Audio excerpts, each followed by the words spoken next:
വിശുദ്ധ യോഹന്നാൻ എഴുതിയ സുവിശേഷം അധ്യായം 5 വാക്യങ്ങൾ 31 മുതൽ 36 വരെ. യേശുവിന്റെ സാക്ഷ്യം. ഞാൻ എന്നെക്കുറിച്ച് തന്നെ സാക്ഷ്യപ്പെടുത്തുന്നെങ്കിൽ എന്റെ സാക്ഷ്യം സത്യമല്ല. എന്നെക്കുറിച്ച് സാക്ഷ്യം നൽകുന്ന വേറൊരാളുണ്ട്. എന്നെക്കുറിച്ചുള്ള അവന്റെ സാക്ഷ്യം സത്യമാണെന്ന് എനിക്കറിയാം.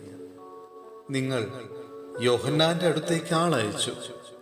അവൻ സത്യത്തിന് സാക്ഷ്യം നൽകുകയും ചെയ്തു.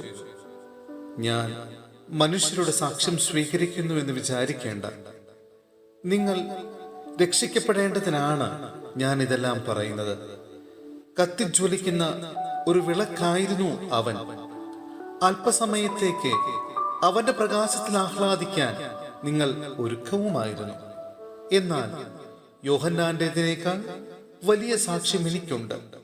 എന്തെന്നാൽ ഞാൻ പൂർത്തിയാക്കാനായി പിതാവ് എന്നെ ഏൽപ്പിച്ച ജോലികൾ, ഞാൻ ചെയ്തുകൊണ്ടിരിക്കുന്ന ജോലികൾ തന്നെ പിതാവാണ് എന്നെ അയച്ചതെന്ന് സാക്ഷ്യപ്പെടുത്തുന്നു.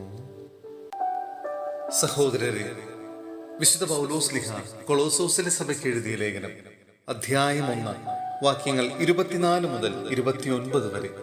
വിജാതിയർക്കുള്ള ശുശ്രൂഷ. നിങ്ങളെ പ്രതിയുള്ള പീഡകളിൽ ഞാൻ സന്തോഷിക്കുന്നു.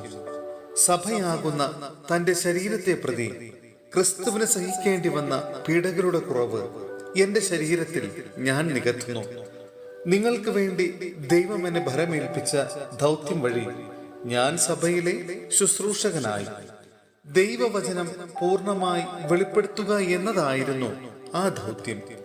യുഗങ്ങളുടെയും തലമുറകളുടെയും ആരംഭം മുതൽ മറച്ചു വയ്ക്കപ്പെട്ടിരുന്ന ഈ രഹസ്യം ഇപ്പോൾ അവിടുന്ന് തന്റെ വിശുദ്ധർക്ക് വെളിപ്പെടുത്തിയിരിക്കുന്നു.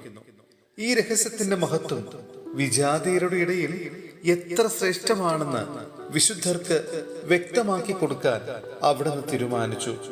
ഈ രഹസ്യമാകട്ടെ മഹത്വത്തെക്കുറിച്ചുള്ള പ്രത്യാശയായ ക്രിസ്തു നിങ്ങളിലുണ്ട് എന്നതു തന്നെ.